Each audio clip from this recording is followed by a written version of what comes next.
23 अप्रैल 1930 का दिन था। गढ़वाल राइफल्स ने पेशावर में अपने देशवासियों पर गोलियां चलाने से इनकार कर दिया। पूरी दुनिया में इस घटना का जबरदस्त असर देखने को मिला। इंग्लैंड के साथ साथ यूरोप की सभी कॉलोनियल पावर्स के लिए ये एक हैरान कर देने वाली घटना थी कि आखिर गढ़वाल राइफल्स ने अपने अधिकारियों के आदेश की तामील न करने की गुस्ताखी कैसे कर दी। वो गढ़वाल राइफल्स जो दुनिया की सबसे प्रोफेशनल इन्फेंट्रीज में से एक मानी जाती थी, जिसके जांबाजों ने फर्स्ट वर्ल्ड वॉर में दो विक्टोरिया क्रॉस हासिल किए थे और जिस गढ़वाल राइफल्स को इंग्लैंड के राजा जॉर्ज पंचम ने खुद रॉयल गढ़वाल की उपाधि से नवाजा था, वो गढ़वाल राइफल्स आखिर बगावती कैसे हो गई और कैसे इस बगावत ने सुभाष चंद्र बोस की आज़ाद हिंद फौज यानी कि INA की परिकल्पना को साकार करने में एक प्रेरक का काम किया। नमस्कार, मैं हूं अमन। आप देख रहे हैं 12 मासा का विशेष कार्यक्रम पलटन।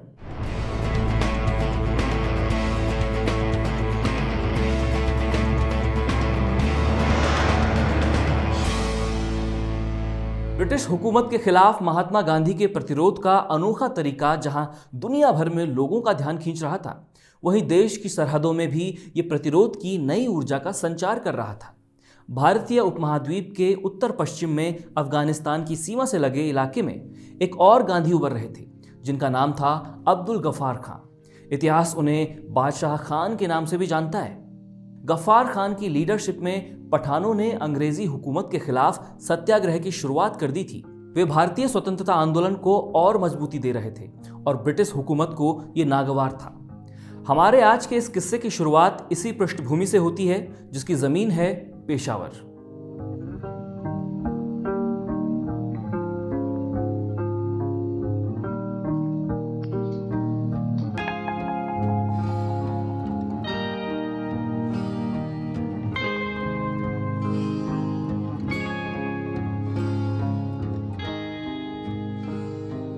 तारीख थी 23 अप्रैल 1930। सीमांत गांधी यानी अब्दुल गफ्फार खान से प्रेरित कई पठान गांधी जी के समर्थन में एक शांतिपूर्ण प्रदर्शन के लिए जमा हुए थे। अंग्रेजी हुकूमत को यह बर्दाश्त नहीं हुआ।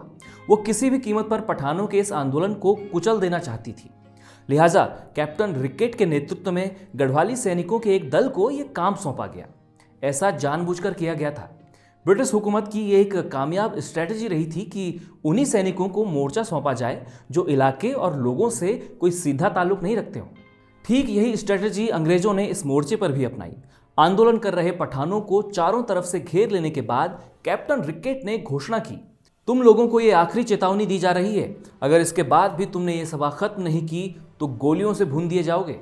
अंग्रेजी कप्तान रिकेट की इस धमकी का भी जब पठानों पर कोई असर नहीं हुआ तो उसने चीखते हुए गढ़वाली सैनिकों को आदेश दे दिया, 3 राउंड्स फायर। गढ़वाली सैनिक इस आदेश की तामील करते उससे पहले ही कैप्टन रिकेट के ठीक बाईं ओर खड़े चंद्र सिंह भंडारी गरजते हुए बोले, गढ़वाली सीज फायर, गढ़वाली गोली मत चलाना। इतना सुनना था कि सभी गढ़वाली सैनिकों ने अपनी बंदूकें नीचे कर दी और निहत्थे पठानों पर गोलियां चलाने से इनकार कर दिया। इस बगावती कदम के लिए जब कोर्ट मार्शल का दौर चला और गढ़वालियों से उनकी नाफरमानी की वजह पूछी गई तो उन्होंने 2 टूक जवाब दे दिया। उन्होंने कहा, सेना का काम दुश्मनों से लड़ना है, अपने ही देश के नागरिकों पर गोली चलाना नहीं। गढ़वाली जवानों के इस अभूतपूर्व कदम ने जहां ब्रिटानिया हुकूमत को अंदर तक हिला दिया था, वहीं इस पेशावर कांड ने सुभाष चंद्र बोस जैसे क्रांतिकारियों को एक नई उम्मीद से भर दिया। मशहूर लेखक राहुल सांकृत्यायन के मुताबिक पेशावर कांड ही वो घटना थी जिसने सुभाष चंद्र बोस के दिमाग में अब तक धुंधली धुंधली बन रही आज़ाद हिंद फौज की परिकल्पना को एक ठोस आकार दिया था। आगे चलकर आज़ाद हिंद फौज में शामिल होने वाली और यूनियन जैक के खिलाफ लड़ते हुए शहादत देने वाली एक बड़ी संख्या गढ़वाली जवानों की ही बनी। इस फौज में शहीद होने वाला पहला सिपाही भी गढ़वाली ही था और इंग्लैंड की टैंक टुकड़ी पर सुसाइड अटैक करने वाली INA की पहली इन्फेंट्री भी गढ़वालियों की ही थी। गढ़वालियों के समर्पण और वीरता से सुभाष बाबू इस कदर प्रभावित थे कि उन्होंने अपनी बाहरी और आंतरिक सुरक्षा का पूरा जिम्मा गढ़वाली सैनिकों को सौंप दिया था। इसकी कमान मेजर देव सिंह दानू ने संभाली। इतना ही नहीं, नेताजी के ड्राइवर से लेकर INA की सिंगापुर में मौजूद ऑफिसर्स ट्रेनिंग स्कूल के कमांडेंट तक तमाम पदों पर गढ़वाली फौजी नियुक्त किए गए। इन नियुक्तियों के सिलसिले की शुरुआत की भी एक रोमांचक कहानी है। इस कहानी को जानने के लिए हम विश्व इतिहास का एक बेहद महत्वपूर्ण पन्ना खोलने जा रहे हैं। ये पन्ना ब्रिटिश मिलिट्री के इतिहास का अब तक का सबसे शर्मनाक पन्ना है, जब सेकेंड वर्ल्ड वॉर में ब्रिटिश फौज के नेतृत्व में लड़ रहे 80,000 सैनिकों को महज 30,000 जापानी सैनिकों के सामने आत्मसमर्पण करना पड़ा। सेकेंड वर्ल्ड वॉर अपने चरम पर था। ब्रिटिश हुकूमत के एक स्ट्रॉन्ग होल्ड आइलैंड सिंगापुर पर 8 फरवरी 1942 को जनरल तोमायुकी यामाशिता के नेतृत्व में 30,000 जापानी सैनिकों ने हमला बोल दिया। इधर सिंगापुर पर अपना कब्जा बरकरार रखने का जिम्मा ब्रिटिश सेना के लेफ्टिनेंट जनरल आर्थर अर्नेस्ट पर्सिवेल के हाथों में था। उनके नेतृत्व में अलाइड फोर्सेस के 85,000 सैनिक थे, जिन्हें जापान के हमले को नाकाम करना था। सिंगापुर स्ट्रेटेजिकली बेहद महत्वपूर्ण था, इसलिए तत्कालीन ब्रिटिश प्रधानमंत्री चर्चिल ने लेफ्टिनेंट जनरल आर्थर पर्सिवेल को आदेश दिया कि इस लड़ाई को तब तक लड़ा जाए जब तक कि ब्रिटिश आर्मी के आखिरी सैनिक की सांसें चल रही हों। लेफ्टिनेंट जनरल पर्सिवेल के पास 85,000 सैनिकों की एक बड़ी सेना थी और उन्हें 30,000 जापानी सैनिकों से लड़ना था। कहा जाता है कि इसी बात के ओवर कॉन्फिडेंस ने उनसे युद्ध क्षेत्र में बड़ी गलतियां कराई। युद्ध की बेहद कमजोर रणनीति और कम्युनिकेशन गैप के चलते टुकड़ियों को गलत जगह पर तैनात किया गया, जिसके चलते समय पर एक डिफेंस सिस्टम तैयार ही नहीं हो सका। जनरल तोमायुकी यामाशिता ने ब्रिटिश मोर्चे के डिफेंस सिस्टम के सबसे कमजोर हिस्से को भांपकर हमला बोल दिया और ब्रिटिश सेना को पीछे धकेलते हुए महज एक हफ्ते के भीतर सिंगापुर के तकरीबन 99% हिस्से में कब्जा कर लिया। सिंगापुर के मात्र 1% भूगोल में सिमट गई अलाइंड फोर्सेस की सप्लाई पूरी तरह से टूट चुकी थी।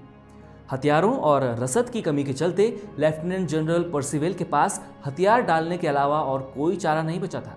तारीख थी 15 फरवरी 1942। 80,000 सैनिकों के साथ ब्रिटिश नेतृत्व की अलाइंड फोर्सेस ने जापानी सेना के सामने सरेंडर कर दिया और इन सैनिकों को युद्धबंदी बना लिया गया। एक हफ्ते तक चले इस भीषण युद्ध को इतिहास में बैटल ऑफ सिंगापुर या फॉल ऑफ सिंगापुर के नाम से जाना जाता है। ब्रिटिश सेना के इतिहास में उसके सैनिकों को अब तक इतना बड़ा सरेंडर कभी नहीं करना पड़ा था। ब्रिटिश प्रधानमंत्री विंस्टन चर्चिल के लिए ये हार चौंका देने वाली थी। उन्होंने इस हार को ब्रिटिश मिलिट्री हिस्ट्री का सबसे वर्स्ट डिजास्टर बताया। जो सैनिक युद्धबंदी बनाए गए थे उनमें से तकरीबन 40,000 सैनिक खुद ब्रिटिश आर्मी के थे। इनमें से अधिकतर भारतीय थे। इतिहासकार डॉक्टर शिव प्रसाद डबराल की किताब गढ़वाल का इतिहास में जिक्र मिलता है कि इन 40,000 सैनिकों में करीब 2,500 सैनिक गढ़वाल राइफल्स के थे और करीब इतने ही सैनिक कुमाऊं राइफल्स के, जो कि उस समय 19वीं हैदराबाद रेजिमेंट का हिस्सा हुआ करती थी और बाद में कुमाऊं रेजिमेंट बनी। 24 दिसंबर 1912 देहरादून के फॉरेस्ट रिसर्च इंस्टीट्यूट में क्लर्क रास बिहारी बोस एकदम ठीक समय पर दफ्तर में दाखिल हुए। दिमाग में गहरी उथल पुथल और बेहद बेचैनी के बावजूद उन्होंने अपने चेहरे के भावों को बेहद सामान्य बनाए रखा। ये ठीक वो दिन था जिससे एक दिन पहले यानी 23 दिसंबर 1912 को वायसराय लॉर्ड चार्ल्स हार्डिंग्स पर देसी बम के साथ एक जानलेवा हमला हुआ था। हालांकि इस हमले में हार्डिंग्स बाल बाल बच गए थे। इतिहास में दिल्ली कॉन्स्पिरेसी केस के नाम से मशहूर हार्डिंग्स पर हुए इस हमले की पूरी तैयारी में जो लोग शामिल थे उनमें से रास बिहारी बोस भी थे। वे बाकायदा उस दिन दिल्ली में मौजूद थे, लेकिन हमले के नाकाम हो जाने के बाद रातों रात ट्रेन से देहरादून वापस लौट आए और अगले ही दिन ठीक समय पर दफ्तर आ पहुंचे, जैसे कुछ हुआ ही ना हो। लेकिन ये राज बहुत लंबे समय तक राज नहीं रहा और जल्द ही उन्हें ब्रिटिश पुलिस के चंगुल से बचने के लिए अंडरग्राउंड हो जाना पड़ा। इसके बाद से रास बिहारी बोस पूर्णकालिक तौर पर भारत की आज़ादी की लड़ाई में शरीक हुए।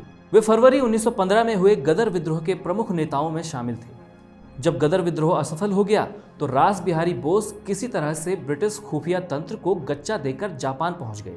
इसके बाद रास बिहारी बोस लगातार भारत की आज़ादी के लिए सक्रिय रहे और जापान के कब्जे वाले साउथ ईस्ट एशिया के देशों में बसे भारतीयों को इसके लिए गोलबंद करते रहे।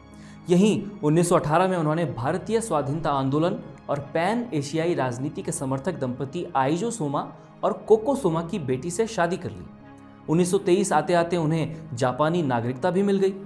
प्रवासी भारतीयों को गोलबंदी के मकसद से 1920 में कुछ महत्वपूर्ण प्रवासी नेताओं के साथ मिलकर उन्होंने इंडियन इंडिपेंडेंस लीग की स्थापना की। इस लीग का मकसद भारतीय स्वतंत्रता आंदोलन के लिए जापान का सहयोग हासिल करना था। धीरे धीरे जापानी अधिकारियों से इंडियन इंडिपेंडेंस लीग और रास बिहारी बोस की नज़दीकियां बढ़ती चली गई। बाद में इसी इंडियन इंडिपेंडेंस लीग की आर्मी के तौर पर फर्स्ट इंडियन नेशनल आर्मी यानी पहली आज़ाद हिंद फौज का गठन हुआ। यहीं से ये कहानी जुड़ती है सिंगापुर में जापान के बंधक बनाए गए ब्रिटिश आर्मी के उन 40,000 भारतीय जवानों से। दरअसल सितंबर 1941 में इंपीरियल जापानीज आर्मी ने साउथ ईस्ट एशिया में उभर रहे स्थानीय स्वतंत्रता आंदोलन के साथ रणनीतिक गठजोड़ बनाने के लिए एक सैन्य खुफिया ऑपरेशन एफ किकान की शुरुआत की थी। इसका मकसद ब्रिटिश हुकूमत के खिलाफ उभर रहे हर तरह के असंतोष को बढ़ावा देना था। इस ऑपरेशन का नेतृत्व जापानी सेना के chief of intelligence major Fujiwara Iwaichi कर रहे थे। उन्हें यह टास्क दिया गया था कि वे भारतीय स्वतंत्रता आंदोलन से जुड़े लोगों के बारे में खुफिया जानकारियां जुटाएं और उनसे संपर्क साधकर जापान के साथ उनकी दोस्ती और सहयोग को बढ़ाएं। इसी सिलसिले में मेजर फुजीवारा गदर विद्रोह के नेता रहे ज्ञानी प्रीतम सिंह के संपर्क में आए और फिर इन दोनों लोगों ने ब्रिटिश आर्मी के बंधक बनाए गए कैप्टन मोहन सिंह से मुलाकात की। इन लोगों ने मोहन सिंह के सामने एक प्रस्ताव रखा कि वे जापानी सेना द्वारा बंधक बनाए गए 40,000 जवानों के साथ एक ऐसी भारतीय सेना का नेतृत्व करें जो कि ब्रिटिश हुकूमत से भारत की आज़ादी की लड़ाई लड़ सके। मोहन सिंह को इस प्रस्ताव ने असमंजस में डाल दिया, क्योंकि उन्हें ब्रिटिश आर्मी के लिए ली गई अपनी शपथ को तोड़कर उसके खिलाफ बगावत जो करनी थी। लेकिन आखिरकार ये सहमत हुए और इस तरह मेजर फुजीवारा ने बंधक बनाए गए 40,000 भारतीय सैनिकों को मोहन सिंह को सौंप दिया और ये पहली इंडियन नेशनल आर्मी के गठन की ओर शुरुआती कदम बना। रास बिहारी बोस की अध्यक्षता में इंडियन इंडिपेंडेंस लीग की 15 से लेकर 23 जून 1942 तक चली बैंकॉक कॉन्फ्रेंस में पास हुए 35 रेजोल्यूशंस में एक रेजोल्यूशंस के तहत आधिकारिक तौर पर लीग ने मोहन सिंह को फर्स्ट इंडियन नेशनल आर्मी का कमांडर इन चीफ नियुक्त किया। इसी कॉन्फ्रेंस में एक और महत्वपूर्ण रेजोल्यूशन पास हुआ। इसमें नेताजी सुभाष चंद्र बोस को लीग में शामिल होने और जर्मनी से जापान आकर अध्यक्ष के तौर पर इसकी कमान संभालने का न्योता दिया गया। विश्व युद्ध के कई मोर्चों पर एक्सिस पावर्स का हिस्सा जापान ब्रिटिश आर्मी के नेतृत्व वाली अलाइंड फोर्सेस के खिलाफ अपनी जीत दर्ज करा रहा था। इसने भारत के प्रवासी आंदोलनकारियों को एक नई उम्मीद से भर दिया। इसी बीच सुभाष चंद्र बोस को जापान में इंडियन नेशनल लीग की कमान संभालने का न्योता मिला था। मई 1942 के आखिरी दिनों की बात है। यह पहला मौका था जब बीते एक साल से जर्मनी में पॉलिटिकल असाइलम में रह रहे सुभाष चंद्र बोस को जर्मन चांसलर एडोल्फ हिटलर से मिलने का मौका मिला। ये इन दोनों नेताओं की एकमात्र मुलाकात थी। हिटलर ने भी उनके जापान जाने के विचार से सहमति जताई और उन्हें इसके लिए एक सबमरीन की पेशकश की। इसी बीच नवंबर 1942 में बोस की पत्नी एमिलिए सेंकल ने एक बेटी को जन्म दिया, लेकिन बोस अपनी पत्नी और नवजात बच्ची को एक अनिश्चित भविष्य के हवाले छोड़ जर्मनी सबमरीन में सवार होकर जापान की ओर बढ़ चले। इधर शुरुआती दौर में इंडियन नेशनल आर्मी के जनरल मोहन सिंह ने उत्साह के साथ जापानी इंपीरियल आर्मी को दूसरे विश्व युद्ध के कई मोर्चों में सहयोग किया और मेजर फुजीवारा और एफ किकान के साथ उनके रिश्ते काफ़ी मजबूत रहे। लेकिन धीरे धीरे जापानी इंपीरियल आर्मी से वे असंतुष्ट होते गए। उन्हें जापान की मंशा पर शक होने लगा था। उन्हें लगा कि जापान इंडियन नेशनल आर्मी को महज जापानी सेना के एक हिस्से के बतौर इस्तेमाल कर रहा है और जानबूझकर उसे एक स्वतंत्र सेना की तरह मान्यता नहीं दे रहा। जापानी सेना के कुछ महत्वपूर्ण अधिकारियों से गहरी असहमति के चलते 29 दिसंबर 1942 को मोहन सिंह को उनके पद से हटाकर जापानी सेना ने उन्हें हिरासत में ले लिया और पहली इंडियन नेशनल आर्मी अनिश्चितता से घिर गई। इधर मेडागास्कर में सुभाष बाबू को जर्मन सबमरीन से अब एक जापानी सबमरीन में ट्रांसफर किया गया। इसी में सवार होकर वो मई 1943 में जापानी कब्जे वाले सुमात्रा पहुंचे और फिर वहां से टोक्यो। तत्कालीन प्रधानमंत्री हिदेकी तोजो ने टोक्यो में उनका स्वागत किया और अगले ही दिन जापानी संसद में पूरे विश्वास मत के साथ ये घोषणा की गई कि जापान अंग्रेजों को भारत से बाहर करने वाली ताकतों का पूरी तरह से समर्थन करेगा, क्योंकि वो भारत को पूरी तरह से आज़ाद देखने का इच्छुक है। इसके बाद जापानी सहयोग से सुभाष चंद्र बोस ने इंडियन नेशनल आर्मी के पुनर्गठन की कमान संभाली। इस तरह सेकेंड इंडियन नेशनल आर्मी यानी आज़ाद हिंद फौज का गठन हुआ। बोस के करिश्माई नेतृत्व ने प्रवासी भारतीयों में अद्भुत ऊर्जा का संचार किया। जय हिंद और दिल्ली चलो जैसे नारों ने जापान के अलावा बर्मा, फिलीपींस, मैनचुकुओ और कई अन्य जगहों के प्रवासी भारतीयों को आज़ाद हिंद फौज में शामिल होने के लिए प्रेरित किया। इस तरह नई आज़ाद हिंद फौज एक ऐसी विविधता भरी फौज बनी जिसमें क्षेत्रीयता, एथनिसिटी, धार्मिकता और यहाँ तक कि लैंगिक तौर पर भी विविधता थी। आईएनए की सीधी कमान संभालने पर सुभाष बाबू को मालूम हुआ कि युद्ध बंदियों में बड़ी संख्या गढ़वाल राइफल्स के जवानों की भी थी। वे पेशावर विद्रोह से वाकिफ थे, जहां गढ़वाली फौजियों ने निहत्थे पठानों पर गोलियां चलाने से इनकार कर दिया था। लिहाजा उन्होंने तुरंत गढ़वालियों की एक अलग रेजिमेंट बनाने का आदेश दिया। 2/18 गढ़वाल राइफल्स के कैप्टन चंद्र सिंह नेगी को इस राष्ट्रीय सेना में लेफ्टिनेंट कर्नल का पद दिया गया और उन्हें सिंगापुर में बने ऑफिसर्स ट्रेनिंग स्कूल के कमांडेंट की जिम्मेदारी भी सौंपी गई। उसी 2/18 गढ़वाल राइफल्स के सूबेदार मेजर देव सिंह दानू को मेजर बनाकर नेताजी ने अपनी अंगरक्षक गढ़वाली बटालियन का कमांडर नियुक्त किया। इसी तरह कैप्टन बुद्धि सिंह रावत को लेफ्टिनेंट कर्नल का पद दिया गया और उन्हें एक पूरी बटालियन की कमांड सौंपी गई। आगे चलकर नेताजी ने उन्हें अपना व्यक्तिगत एडजुटेंट भी नियुक्त किया। आईएनए में बनी गढ़वालियों की इस रेजिमेंट का नाम सुभाष रेजिमेंट रखा गया। ये गढ़वालियों के लिए सबसे बड़े सम्मान की बात थी कि उनकी बटालियन का नाम उनके सबसे बड़े नेता के नाम पर ही रखा गया। आज़ाद हिंद फौज में नेताजी ने जिस उम्मीद के साथ गढ़वालियों को विशेष स्थान दिया था, गढ़वाली उस उम्मीद पर पूरी तरह से खरे भी उतरे। 5/18 गढ़वाल राइफल्स के कैप्टन पितृशरण रतूड़ी को लेफ्टिनेंट कर्नल बनाकर सुभाष रेजिमेंट की प्रथम बटालियन का कमांडर बनाया गया था। उन्होंने आराकान के युद्ध में इतना जबरदस्त कॉम्बैट अटैक किया कि दुश्मन के पांव उखाड़ दिए थे। इस बहादुरी और रण कौशल के चलते नेताजी ने अपने हाथों से उन्हें सर्वोच्च पदक शेर-ए-हिंद प्रदान किया था। ऐसे ही जांबाजी भरी दास्तान सेकंड लेफ्टिनेंट ज्ञान सिंह बिष्ट की भी है। 14 मार्च 1945 को उन्हें नेहरू ब्रिगेड के साथ मिलकर इरावदी के रण क्षेत्र में ब्रिटिश सेनाओं से भिड़ने की जिम्मेदारी सौंपी गई। ये लड़ाई सैन्य इतिहास में दुनिया के सबसे खतरनाक मोर्चों में शामिल मानी जाती है। यहाँ टैंगजिन नाम की जगह पर 17 मार्च 1945 के दिन ज्ञान सिंह बिष्ट को मात्र 98 सैनिकों के साथ ब्रिटिश सेना की टैंकों से सुसज्जित टुकड़ी से भिड़ना पड़ा था। इस लड़ाई में बिष्ट वीर गति को प्राप्त हुए, लेकिन मोर्चे पर जीत उन्हीं की हुई।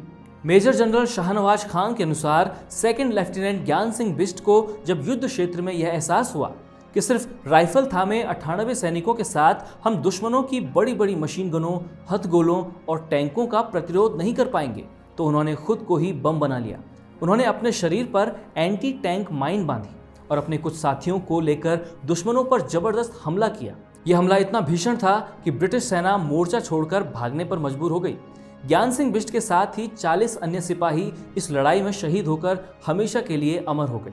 इसी तरह कैप्टन महेंद्र सिंह बागड़ी ने बर्मा के पोपा मोर्चे पर हथगोले और पेट्रोल से भरी बोतलों को अपने शरीर पर बांधकर दुश्मनों के टैंकों पर हमला किया और उनके 15 से ज्यादा टैंक और स्वचालित तोपों को नष्ट कर दिया। इस युद्ध को सैन्य इतिहास में चार्ज ऑफ द इमॉर्टल्स यानी कि अमर वीरों का धावा नाम से दर्ज किया गया। इम्फाल और कोहिमा के कई मोर्चों पर भी ब्रिटिश सेना को आज़ाद हिंद फौज ने कई बार हराया। अंडमान निकोबार को तो आज़ाद हिंद फौज ने पूरी तरह से आज़ाद करा लिया था और वहां भारतीय झंडा फहरा दिया था। आईएनए और उसमें शामिल गढ़वाली जवान हर मोर्चे पर दुश्मनों से जबरदस्त लोहा ले रहे थे, लेकिन जर्मनी और इटली की हार के साथ ही सारे समीकरण बदल गए। 6 और 9 अगस्त 1945 को अमेरिका ने जापान के हिरोशिमा और नागासाकी पर एटम बम गिरा दिए। इसमें 2 लाख से ज्यादा लोग मारे गए। इस हमले के साथ ही जापान ने आत्मसमर्पण कर दिया था। डॉक्टर राजेंद्र पटोरिया अपनी किताब नेताजी सुभाष में लिखते हैं, जापान की हार के बाद बेहद कठिन परिस्थितियों में फौज ने आत्मसमर्पण किया और आईएनए के सैनिकों पर लाल किले में अभियोग चलाया। लेकिन जब इस मुकदमे की सुनवाई शुरू हुई तो पूरा भारत भड़क उठा। जिस भारतीय सेना के बल पर अंग्रेज राज कर रहे थे, वे विद्रोह पर उतर आए। 9 सैनिक विद्रोह ने ब्रिटिश साम्राज्य के ताबूत में अंतिम कील का काम किया। अंग्रेज अब अच्छी तरह से समझ गए कि राजनीति और कूटनीति के बल पर अब राज करना मुमकिन नहीं है। अंततः उन्हें भारत को स्वाधीन करने की घोषणा करनी पड़ी। जाते जाते आपको एक बेहद दिलचस्प जानकारी और देते हैं। देश की आज़ादी के बाद आज़ाद हिंद फौज के इन्हीं सिपाहियों ने टिहरी रियासत की आज़ादी में भी अहम भूमिका निभाई थी। चंद्र सिंह गढ़वाली की जीवनी में राहुल सांकृत्यायन लिखते हैं, राजशाही से आज़ादी के बाद भी टिहरी में यह खतरा था कि कहीं राजा नरेंद्र शाह फिर से अपने भरोसेमंदों के साथ सत्ता में काबिज न हो जाए। लिहाजा इसे रोकने के लिए आज़ाद हिंद फौज ने मोर्चा संभाला। उन्होंने टिहरी रियासत के सभी अधिकारियों को जेल में बंद कर दिया और राजधानी में प्रवेश के लिए भागीरथी नदी पर बने मुख्य पुल पर अपनी सुरक्षा गार्ड तैनात कर दी। टिहरी की आज़ादी के लिए लड़ने वाली प्रजामंडल के नेताओं की सुरक्षा का काम भी आईएनए के इन्हीं सैनिकों ने किया और अंततः यहाँ भी वे सफल हुए। देश की आज़ादी के करीब 1 साल बाद टिहरी भी राजशाही से मुक्त होकर भारतीय गणराज्य का अभिन्न अंग बन गया। हमारे साथी मनमीत का लिखा ये किस्सा आपको कैसा लगा, कमेंट करके जरूर बताएं। पलटन के आने वाले एपिसोड्स में भी हम अलग अलग मोर्चों से पहाड़ी सैनिकों की जांबाजी के ऐसे किस्से आपके लिए लाते रहेंगे। देखते रहें बारामासा। अभी के लिए अलविदा, नमस्कार।